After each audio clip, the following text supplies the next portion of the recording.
ನಮಸ್ಕಾರ ಸ್ನೇಹಿತರೆ, ನಾನು ನಿಮ್ಮ ಶಾಂತಿನಗರ್ ಸೈಯದ್ ನಿಯರ್ 24x7 ಜೈ ಭೀಮ್ ಡಾಕ್ಟರ್ ಅಂಬೇಡ್ಕರ್ ಚಾಲಕರು ಸಂಘಟನೆಯಿಂದ ಜೈ ಭೀಮ್ ಅಂಬೇಡ್ಕರ್ ಚಾಲಕರು ಸಂಘಟನೆಯಿಂದ ಜೈ ಭೀಮ್ ಅಂಬೇಡ್ಕರ್ ಚಾಲಕರು ಸಂಘಟನೆಯಿಂದ ಪ್ರತಿಯೊಬ್ಬರಿಗೆ ಒಂದು ಉದಾಹರಣೆ ತಿಳಿಸ್ಕೊಡ್ತೀನಿ. ಇದು ನಡೀತಾ ಇರೋದು ಎಲ್ಲ ಕಡೆಯಿಂದ ಮಾಹಿತಿ ನೋಡಿದ್ರೆ ಕರಪ್ಷನ್ನು.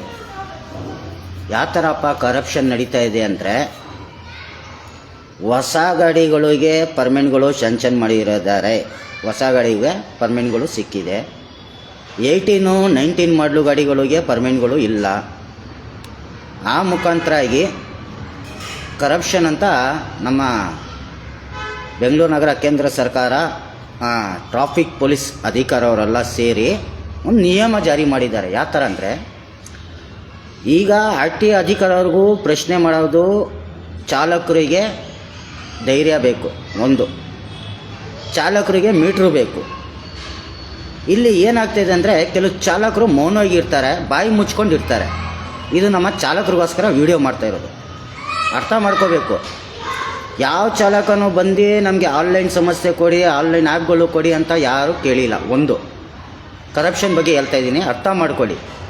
ಇಡೀ ಚಾಲಕರಿಗೆ ತಿಳಿಸ್ಕೊಡ್ತಾ ಇರೋದು ಇದು ಕರಪ್ಷನ್ನು. ಸರ್ಕಾರ ಕರಪ್ಷನ್ನು, ಪೊಲೀಸ್ ಇಲಾಖೆ ಕರಪ್ಷನ್ನು, ಟ್ರಾಫಿಕ್ ಪೊಲೀಸ್ ಇಲಾಖೆ ಕರಪ್ಷನ್ ಬಗ್ಗೆ ತಿಳಿಸ್ಕೊಡ್ತಾ ಇದ್ದೀನಿ. ಇವ್ರು ಮಾಡ್ತಾ ಇರೋದು ಕೆಲಸದ ಬಗ್ಗೆ. ಆನ್ಲೈನ್ ಕಂಪ್ನಿಯಿಂದ ಆ್ಯಪ್ಗಳು ಬಿಟ್ಟಿರೋದು ನಮ್ಮ ಬೆಂಗಳೂರು ನಗರ ಸರ್ಕಾರ ಪರ್ಮಿಷನ್ ಇಲ್ಲ ಅಂದರೆ ಓಡಿಸ್ತಾ ಇದ್ದಾರೆ ಅಂತ ಚಾಲಕರಿಗೆ ಬಿಸಿ ಮುಟ್ಸೋದು ಕೆಲಸ ಮಾಡ್ತಾಯಿದೆ. ಒಂದು 18, 15, 19 ಗಾಡಿಗಳಿಗೆ ಪರ್ಮಿಟ್ಗಳು ಕೊಟ್ಟಿಲ್ಲ ಈ ವಿಚಾರ ಅಂದರೆ RT ಅಧಿಕಾರವರು ಇದಕ್ಕೆ ಹೊಣೆ. 7ನೇ ಹೊಣೆ ಯಾರು? ಪೊಲೀಸ್ ಇಲಾಖೆ. 3ನೇ ಹೊಣೆ ನಮ್ಮ ಕೇಂದ್ರ ಸರ್ಕಾರ. 4ನೇ ಹೊಣೆ ನಮ್ಮ ಬೆಂಗಳೂರು ಸರ್ಕಾರ. 5ನೇ ಹೊಣೆ ರಾಮನಿ ರೆಡ್ಡಿ ಸಾಹೇಬರು. ಏನಕ್ಕಪ್ಪ ಈ ಮಾತಂದರೆ, RTOದಲ್ಲಿ ಪರ್ಮಿಟ್ಗಳು 1 ಲಕ್ಷ ಬಂದಿರೋ ಪರ್ಮಿಟ್ಗಳು 40,000 ಪರ್ಮಿಟ್ಗಳು ಇವರು ಸೇಲ್ ಮಾಡ್ಕೊಂಡು ತಿಂದುಬಿಟ್ಟವ್ರೆ. ಸೇಲ್ ಮಾಡ್ಕೊಂಡು ವ್ಯವಹಾರಗಳು ಮಾಡ್ಕೊಂಡು ತಿಂದುಬಿಟ್ಟವ್ರೆ. ಈ ಮುಖಾಂತರ ಈಗ ಆಟೋ ಡ್ರೈವರ್ಗಳಿಗೆ ಒಂದು ಹೊಸ ನಿಯಮನ ತಂದಿರೋದು, DL ಬೇಕು, ಡಿಸ್ಪ್ಲೇ ಕಾರ್ಡ್ ಬೇಕು, ಯೂನಿಫಾರ್ಮ್ ಆಗಬೇಕು ಅಂತ. ಇದಕ್ಕೆ ಪ್ರತಿಯೊಬ್ಬರು ಉತ್ತರ ಕೊಡಬೇಕಾಗಿರೋದು, ಉತ್ತರಗಳು ಕೇಳಬೇಕಾಗಿರೋದು ನಮ್ಮ ಬೆಂಗಳೂರು ನಗರ ಚಾಲಕರು, ಡ್ರೈವರ್ಗಳು ಧ್ವನಿ ಎತ್ತಬೇಕಾಗುತ್ತೆ. ಏನಕ್ಕೆ ಧ್ವನಿ ಎತ್ತಬೇಕಂದ್ರೆ, 2 ವರ್ಷ ಹಿಂದೆ ಇವರೇ ಒಂದು ನಿಯಮನ ತಂದಿದ್ರು ನಮ್ಮ ಬೆಂಗಳೂರು ನಗರ ಸರ್ಕಾರ, ನಮ್ಮ ಟ್ರಾಫಿಕ್ ಪೊಲೀಸ್ ಇಲಾಖೆ. ಡಿಸ್ಪ್ಲೇ ಕಾರ್ಡ್ ಅವಶ್ಯಕತೆ ಇಲ್ಲ ಅಂತ ಕೆಲವು DL ಅಲ್ಲಿ ಬ್ಯಾಚ್ ನಂಬರ್ಗಳು ತೆಗೆದಿದ್ರು. ಯಾವುದು? ನಮ್ಮ ಬೆಂಗಳೂರು ನಗರ ಸರ್ಕಾರ RTO ಇಲಾಖೆಯಿಂದಾನೇ DLಗಳಿಗೆ ಬ್ಯಾಚ್ ನಂಬರ್ಗಳು ಕ್ಯಾನ್ಸಲ್ ಮಾಡಿದರು. ಈಗ ನೋಡ್ರೆ ಕೆಲವು ಡೀಲರ್ಗಳು ಅಂದರೆ ಬ್ರೋಕರ್ಗಳು, ಕೆಲವು RTO ಅಧಿಕಾರವರು ಈಗೇನು ಮಾಡ್ತಾರೆ, ನಮ್ಮ ಟ್ರಾಫಿಕ್ ಪೊಲೀಸ್ ಇಲಾಖೆ ಏನು ಮಾಡ್ತಾಯಿದೆ, ಬ್ಯಾಜ್ಗಳು ಬೇಕು, ಡಿಸ್ಪ್ಲೇಗಳು ಬೇಕು, ಯೂನಿಫಾರ್ಮ್ಗಳು ಆಗಬೇಕಂತ ಮಾಹಿತಿ ಕೊಡ್ತಾಯಿದ್ರೆ ನಮ್ಮ ಡ್ರೈವರ್ಗಳು ಅಲ್ಲ ಏನಕ್ಕೆ ಇವ್ರಿಗೆ ಪ್ರಶ್ನೆ ಮಾಡಲ್ಲ? ಇದು ನನ್ನ ಉದ್ದೇಶ. ಏನಕ್ಕೆ ಪ್ರಶ್ನೆ ಮಾಡ್ತೀರಾ ನೀವು? ಪೊಲೀಸ್ ಅಂತ ಎದುರ್ತಾ ಇದ್ದೀರಾ? RT ಅಧಿಕಾರವರಂತ ನಮ್ಮ ಚಾಲಕರು ಎದುರ್ತಾ ಇದ್ದೀರಾ? ಭಯ ಪಡ್ತಾ ಇದ್ದೀರಾ? ಏನಕ್ಕೆ ಭಯ ಪಡ್ತೀರಾ ಹೇಳಿ ನೋಡೋಣ. ಅವ್ರು ತೆಗ್ದಿರೋ ನಿಯಮ, ಅವ್ರು ಮಾಡಿರೋ ರೂಲ್ಸ್ ರೆಗ್ಯುಲೇಷನ್ ನೀವು ಅಧಿಕಾರ ಇದೆ ಕೇಳೋಕ್ಕೆ. ಅವರೇ ಹೇಳಿದ್ದು ಡಿಸ್ಪ್ಲೇ ಕಾರ್ಡ್ಗಳು ಬೇಕಾಗಿಲ್ಲ, ಮಾಡಿಲ್ಲ ಅಂತ. ಇದೇ ಸೋಷಿಯಲ್ ಮೀಡಿಯಾದಲ್ಲಿ, ಇದೇ ಪೇಜಲ್ಲಿ ಇದೆ, ನ್ಯೂಸು ಮಾಧ್ಯಮಾಂತರ ನ್ಯೂಸಲ್ಲೂ ಬಂದಿದೆ, ಪೇಪರಲ್ಲೂ ಬಂದಿದೆ. ಬ್ಯಾಚ್ ನಂಬರೆಲ್ಲ ಕ್ಯಾನ್ಸಲ್ ಮಾಡಿದ್ದಾರೆ. ಆಟೋ ಚಾಲಕರು, ಕ್ಯಾಬ್ ಚಾಲಕರು ಬ್ಯಾಚ್ ನಂಬರ್ ಅವಶ್ಯಕತೆ ಇಲ್ಲ, ಡಿಸ್ಪ್ಲೇ ಅವಶ್ಯಕತೆ ಇಲ್ಲ ಅಂತ. ಈಗ ಹೆಂಗೆ ಇವರು ಅಲ್ಲ ಡಿಸ್ಪ್ಲೇಗಳು ಬೇಕಂತ ಹೇಳಿಕೆಗಳು ಕೊಡ್ತವ್ರೆ? ಈ ಪ್ರಶ್ನೆಗೆ ನಮ್ಮ ಚಾಲಕರು ಧ್ವನಿ ಎತ್ತಬೇಕು. ಒಂದು 7ನೇದು ಪರ್ಮಿಟ್ ವಿಷಯ. 1 ಲಕ್ಷ ಪರ್ಮಿಟಲ್ಲಿ 40,000 ಪರ್ಮಿಟು ಯಾರ್ಯಾರಿಗೆ ಸೇಲ್ ಮಾಡಿದ್ದಾರೆ? ಈ ಪ್ರಶ್ನೆಗಳು ಇಡೀ ಚಾಲಕರು ತೆಗಿಬೇಕು. 7ನೇ ಪ್ರಶ್ನೆ ಆಯಿತು. 3ನೇ ಪ್ರಶ್ನೆ, 18, 19, 15, 16 ಗಾಡಿಗಳಿಗೆ ಪರ್ಮಿಟ್ಗಳೇ ಕೊಟ್ಟಿಲ್ಲ. ಪರ್ಮಿಟ್ ಬರೋ ಟೈಮಲ್ಲಿ ಕೊಡ್ತೀನಿ ಅಂತ ನಮ್ಮ ರಾಮನಿ ರೆಡ್ಡಿ ಸಾಹೇಬರು ಹೇಳಿದರು. RT ಅಧಿಕಾರ ಮೇಡಮು ಹೇಳಿದರು. ಆ ಪರ್ಮಿಟ್ಗಳು ಬಂದಿದೆ.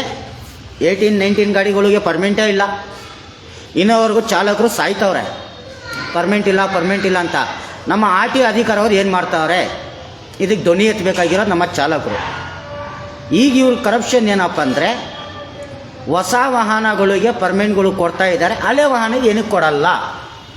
ಹೊಸ ವಾಹನಗಳು ಸ್ಟಾಪ್ ಮಾಡಬೇಕು ಇವರು.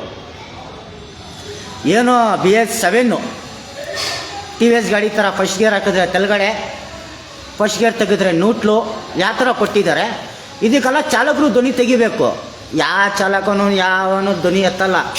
ನೀವು ಎಲ್ಲರಿಗೂ ಬಾಯಿ ಮುಚ್ಕೊಂಡು ಕುತ್ಕೊಂಡು ಇರ್ತೀರಾ, ಎಲ್ಲರಿಗೂ ತಾಳ್ಮೆ ಅಂತ ನೀವು ಇರ್ತೀರಾ, ಅಲ್ಲವರೆಗೂ ಸರ್ಕಾರ ಚಾಲಕರನ್ನ ಬಲಿದು ಬಕ್ರ ಮಾಡಿ ಮಾಡ್ಸೋದು ಕೆಲಸಗಳು ಮಾಡ್ತವ್ರೆ. ನಾನು ಹೇಳ್ತಾ ಇರೋದು ಇದೇ ಉದ್ದೇಶ. ಚಾಲಕರು ಅಂತ ಆಗಿದ್ದ ಟೈಮಲ್ಲಿ ಚಾಲಕರಲ್ಲಿ ಪ್ರತಿಯೊಬ್ಬರು ಎಜುಕೇಟವ್ರು ಇದ್ದೀರಾ, ಲಾಜಿಕ್ ಇರೋರು ಇದ್ದೀರಾ, ಬುದ್ಧಿವಂತರು ಇದ್ದೀರಾ. ಏನಕ್ಕೆ ನೀವು ಉಪಯೋಗ ಮಾಡ್ಕೊಂಡು ಏನಕ್ಕೆ 4 ಜನಕ್ಕೆ ಪ್ರಶ್ನೆ ಮಾಡಲ್ಲ ನೀವು? ಇದೇ ಪೊಲೀಸ್ ಇಲಾಖೆ ಕೇಳಿ. ಮೊದಲು ನೀವೇ ಹೇಳಿದ್ರ ಸ್ವಾಮಿ, DLL ಬ್ಯಾಚ್ ನಂಬರ್ ಬೇಡ, ಡಿಸ್ಪ್ಲೇ ಅವಶ್ಯಕತೆ ಇಲ್ಲ ಅಂತ. ಈಗ ಹೆಂಗೆ ತೆಗ್ದಿದ್ರ ರೂಲ್ಸು? ಏನಕ್ಕೆ ಇದ್ರ ಬಗ್ಗೆ ಮೊದಲೇ ಪ್ರೆಸ್ ಮೀಟಿಂಗ್ ಮಾಡಿ ಸಂಘಟನೆ ಅಧ್ಯಕ್ಷರುಗಳಿಗಿರಲಿ ಎಲ್ಲರಿಗೂ ಏನಿಗೂ ಮಾಹಿತಿ ಕೊಟ್ಟಿಲ್ಲ. ಇವರು ಒಂದೇ ಕಡೆಯಿಂದ ನಿರ್ಧಾರ ಹೆಂಗೆ ತಗೋತಾರೆ ಅಂತ ನೀವು ಪ್ರಶ್ನೆಗಳು ಮಾಡಬೇಕಾಗತ್ತೆ, ನೀವು ಕೇಳಬೇಕಾಗತ್ತೆ. ಈ ಡ್ರೈವರ್ಗಳು ಯಾರೂ ಕೇಳ್ತಾ ಇಲ್ಲ. ಪೊಲೀಸ್ ಇಲಾಖೆ ಇರಲಿ, ಟ್ರಾಫಿಕ್ ಇಲಾಖೆ ಇರಲಿ, ಅವರು ಇಷ್ಟಾಗಿ ಬರೋಂಗೆ ಸರ್ಕಾರ ಹೇಳೋ ಥರ ಅವರು ತಲೆ ಅಲ್ಲಾಡಿಸಿ ಮಾಡ್ಕೊಂಡು ಹೋಗ್ತಾ ಇದ್ದಾರೆ. ಇದೇ ಉದ್ದೇಶ ಆಗ್ತಾ ಇರೋದು. 18-15 ಗಾಡಿಗಳಿಗೆ ಪರ್ಮಿಟ್ಗಳು ಕೊಟ್ಟಿಲ್ಲ. ಇವ್ರದ್ದೇ ಪಾಯಿಂಟ್ ಔಟ್ ನೋಟ್ ಮಾಡ್ಕೊಳ್ಳಿ, ಇವ್ರದ್ದು ತಪ್ಪಿದೆ. ಈಗ ಹೊಸ ಗಾಡಿಗಳಿಗೆ ಪರ್ಮಿಟ್ಗಳು ಕೊಡ್ತಾ ಇದ್ದಾರಲ್ಲ, ಅದು ಹಿಂಗೆ ಕೊಡ್ತಾ ಇದ್ದಾರೆ. ಹಳೆ ಗಾಡಿಗೆ ಏನಕ್ಕೆ ಕೊಟ್ಟಿಲ್ಲ? ಏನು ಮಾಡ್ತಾರೆ ಪರ್ಮಿಟ್ಗಳು ಇವರು? ಯಾರಿಗೆ ವ್ಯವಹಾರಗಳು ಮಾಡ್ತಾರೆ, ಯಾರಿಗೆ ಸೇಲ್ ಮಾಡ್ತಾರಂತ ನೀವು ಚಾಲಕರೇ ಧ್ವನಿ ತೆಗಿಬೇಕು, ಚಾಲಕರೇ ಧ್ವನಿ ಎತ್ತಬೇಕು. ಎಲ್ಲರಿಗೂ ನೀವು ಬಾಯಿ ಮುಚ್ಕೊಂಡು ಕುತ್ಕೊಂಡಿರ್ತೀರಾ, ಅಲ್ಲವರೆಗೂ ನೀವು ಬಾಯಿ ಮುಚ್ಕೊಂಡೇ ಇರಬೇಕಾಗತ್ತೆ. ಬಿಟ್ಟರೆ ನಮ್ಮ ಬೆಂಗಳೂರು ಸರ್ಕಾರ ಇರಲಿ, ನಮ್ಮ ಟ್ರಾಫಿಕ್ ಇಲಾಖೆ ಇರಲಿ, ಪೊಲೀಸ್ ಅಧಿಕಾರವ್ರು ಇರಲಿ, ಚಾಲಕರಿಗೆ ಹಾಕಿ ತುಳಿಯೋ ಕೆಲಸ ಮಾಡ್ತಾರೆ ಅಂತ ತಿಳಿಸ್ಕೊಡ್ತಾ ಇದ್ದೀನಿ. ಯಾಕಂದರೆ ನೀವೆಲ್ಲ ಪ್ರಶ್ನೆಗಳು ಮಾಡಲ್ಲ, ಯಾರು ಪ್ರಶ್ನೆಗೆ ಉತ್ತರಗಳು ಕೊಡಲ್ಲ, ಯಾರು ಪ್ರಶ್ನೆಗೆ ಮಾಹಿತಿಗಳು ಕೊಡಲ್ಲ. ಇಲ್ಲಿ ಚಾಲಕರ ವರ್ಗಕ್ಕೆ ಚಾಲಕರಿಗೂ ಮಾಡಿರೋದು ಕರಪ್ಷನು. ನಮ್ಮ ಬೆಂಗಳೂರು ನಗರ ಸರ್ಕಾರ ಇರ್ಬೋದು, RTO ಇಲಾಖೆ ಇರ್ಬೋದು, ಟ್ರಾಫಿಕ್ ಪೊಲೀಸ್ ಇಲಾಖೆ ಇರ್ಬೋದು, ಇವರೆಲ್ಲ ಒಂದು ಚಾಲಕರಿಗೆ ಬಲಿದು ಬಕ್ರ ಮಾಡ್ತಾವ್ರೆ. ಬಿಹಾರಿಗಳಿಗೆ ಯಾವ ಥರ ಪರ್ಮಿಟ್ಗಳು ಬಂತು? ಈಗ ಡಿಸ್ಪ್ಲೇ ಕಾರ್ಡ್ ಮಾಡೋಕ್ಕೆ ರೆಂಟದು ಅಗ್ರಿಮೆಂಟ್ ಬೇಕು, ಏನೋ ಮನೆದು ನೀವು ಇರೋದು ಪ್ರೂಫ್ ಬೇಕು, ಆಯಿತಾ? ನಿಮ್ಮ DLL ಬ್ಯಾಚ್ ನಂಬರ್ ಬೇಕೇ ಬೇಕು ಕಂಪಲ್ಸರಿ. ನಿಮ್ಮದು ಮನೇಲಿ ಇರೋದು ಕರೆಂಟು ಬಿಲ್ಲುದು ಬೇಕು. ಈಗ ಹೊರಗೆ ರಾಜ್ಯದಿಂದ ಬಂದಿರೋರಿಗೆ ಯಾವ ಥರ ಡಿಸ್ಪ್ಲೇ ಕಾರ್ಡ್ ಮಾಡಿಕೊಟ್ಟವ್ರೆ, ಅವ್ರಿಗೆ ಯಾವ ಥರ DLಗಳು ಕೊಟ್ಟವ್ರೆ, ಅವ್ರಿಗೆ ಯಾವ ಥರ ಮಾಹಿತಿ ಕೊಟ್ಟವ್ರೆ, ಇದೆಲ್ಲ ಯಾವನು ಪ್ರಶ್ನೆನೇ ಕೇಳಲ್ಲ, ಯಾವನು ಇದ್ರ ಬಗ್ಗೆ ಧ್ವನಿನೂ ಎತ್ತಲ್ಲ. ಈಗ ನೀವು ಬೆಂಗಳೂರಲ್ಲಿ ಇದ್ದು, ಲೋಕಲ್ ಆಗಿ ಇದ್ದು, ಇಲ್ಲೇ ಹುಟ್ಟಿ ಇಲ್ಲೇ ಬೆಳೆದು ಸತ್ತಿದ್ರೂ ಇಲ್ಲೇ ಮಣ್ಣು ಮಾಡೋದು ನಿಮಗೆ ಹೇಳ್ತಾರೆ, ನೀನು ಯಾವ ಮನೇಲಿ ಇದೆಯಪ್ಪ, ಮನೆಯದು ಕರೆಂಟ್ ಬಿಲ್ ತೊಗೊಂಡು ಬಾ, ಆ ಮನೆಯದು ರೆಂಟು ಆ ಪೇಪರ್ಗಳು ತೊಗೊಂಡು ಬಾ, ಜೆರಾಕ್ಸ್ಗಳು, ಡಿಸ್ಪ್ಲೇ ಕಾರ್ಡ್ ಮಾಡಿಸ್ಕೊ, ಅದು ಮಾಡಿಸ್ಕೊ ಅಂತ ಹೇಳ್ತವ್ರೆ. ಈ ಬಿಹಾರಿಗಳಿಗೆ ಹೆಂಗೆ ಕೊಟ್ಟರು? ಹೊರಗೆ ದೇಶದಿಂದ ಬಂದಿರೋ ವ್ಯಕ್ತಿಗಳಿಗೆ ಅವ್ರ ತವ DLಗಳು ಯಾವ ಥರ ಮಾಡಿಕೊಟ್ಟವ್ರೆ ನಮ್ಮ RTO ಅಧಿಕಾರರು, ಬ್ರೋಕರ್ಗಳು. ಈ ಪ್ರಶ್ನೆ ನಮ್ಮ ಚಾಲಕರು ಏನಕ್ಕೆ ಕೇಳಲ್ಲ? ಈ ಥರನೇ ನೀವು ಬಾಯಿ ಮುಚ್ಕೊಂಡು ಕೂತ್ಕೊಂಡ್ರೆ ಇನ್ನವರೆಗೂ ಯಾರು ಧ್ವನಿ ಎತ್ತಲ್ಲ. ಆ ಚಾಲಕರಿಗೆ ತುಳಿಯೋ ಕೆಲಸ ನಮ್ಮ ಸರ್ಕಾರ ಏವನಾಗಿ ನಿಮ್ಮ ಮುಂದೆ ನಿಂತಿದೆ. ಯಾವ ಪೊಲೀಸ್ ಇಲಾಖೆಗೆ, ಯಾವ ಟ್ರಾಫಿಕ್ ಇಲಾಖೆಗೆ ನಮ್ಮ ಬೆಂಗಳೂರು ನಗರ ಸರ್ಕಾರ, ಬೆಂಗಳೂರು ನಗರ ಟ್ರಾಫಿಕ್ ಪೊಲೀಸ್ ಇಲಾಖೆಗೆ ನಾವು ಚಾಲಕರಾಗಿ ಕಾನೂನು ನಿಯಮದಲ್ಲಿ ಅವ್ರಿಗೆ ಪ್ರಶ್ನೆಗಳು ಮಾಡಲ್ಲ. ನಾವು ಅಲ್ಲವರೆಗೂ ಇದು ಕರಪ್ಷನ್ಗಳು ನಿಲ್ಲಲ್ಲ. ಪ್ರತಿಯೊಂದು ಬದಲಾವಣೆ ಮಾಡಬೇಕಂದ್ರೆ ಚಾಲಕರು ಧ್ವನಿ ತೆಗಿಬೇಕಾಗತ್ತೆ, ಧ್ವನಿ ಎತ್ತಬೇಕಾಗತ್ತೆ, ಕೇಳಬೇಕಾಗತ್ತೆ. ನಿಮಗೆ ಅಧಿಕಾರಗಳಿದೆ. ಇದೇ ಸರ್ಕಾರ ಮಾಡಬೇಕಂದ್ರೂ ಕೆಲವು ದಿವಸ ಮುಂಚೆ ಮಾಹಿತಿ ಕೊಡಬೇಕಿತ್ತು. ಡಿಸ್ಪ್ಲೇ ಕಾರ್ಡ್ಗಳು ಮಾಡಿಸ್ಕೋಬೇಕು, ಪರ್ಮೆಂಟ್ಗಳು ಮಾಡಿಸ್ಕೋಬೇಕು, ಇದು ವ್ಯವಸ್ಥೆಗಳು ಮಾಡ್ಕೋಬೇಕು ಅಂತ ಏಕಾವಚ್ಚಲ್ಲಿ ಇವ್ರು ಇಷ್ಟಕ್ಕೆ ಬರಂಗೆ ಇವ್ರು ಮಾಡಿದರೆ ಚಾಲಕರಿಗೆ ತೊಂದರೆ ಆಗಿದ್ರೆ ಯಾರು ಹೊಣೆ? ಇವಾಗ ನೀವು ಎಕ್ಸಾಂಪಲ್ ಮನೆಯಿಂದ ಹೋಗ್ತಾ ಇದ್ದೀರಾ ಡಿಸ್ಪ್ಲೇ ಕಾರ್ಡ್ ಮಾಡ್ಸೋಕ್ಕೆ, ಅಲ್ಲಿ ಸೆಂಟ್ರಲ್ಲಿ ಹಿಡಿದ್ರೆ ಪೊಲೀಸರು, ಯಾರು ಹೊಣೆ? ಯಾವನ್ ಕಟ್ಟನ ಫೈನು? ಈ ಮುಖಾಂತರಾಗಿ ನೀವು ಧ್ವನಿ ಎತ್ತಬೇಕಾಗುತ್ತೆ. ನೀವು ಬಾಯಿ ಮುಚ್ಕೊಂಡು ಕೂತ್ಕೊಂಡಿದ್ರೆ ಪ್ರಾಣ ಇರೋವರೆಗೂ, ಉಸಿರು ಇರೋವರೆಗೂ ಬಾಯಿ ಮುಚ್ಕೊಂಡೇ ಕೂತ್ಕೊಳ್ಬೇಕಾಗತ್ತೆ. ನಿಮ್ಮ ಜೊತೆ ಅನ್ಯಾಯ ನಡೆದ್ರೂ ನಿಮಗೆ ಧೈರ್ಯ ಬರಲ್ಲ ಕೇಳೋಕ್ಕೆ, ಮಾತುಗಳು ಬರಲ್ಲ ನಿಮಗೆ ಮಾತಾಡೋಕ್ಕೆ. ಈ ಮುಖಾಂತರ ತಿಳಿಸ್ಕೊಡ್ತಾ ಇದ್ದೀನಿ.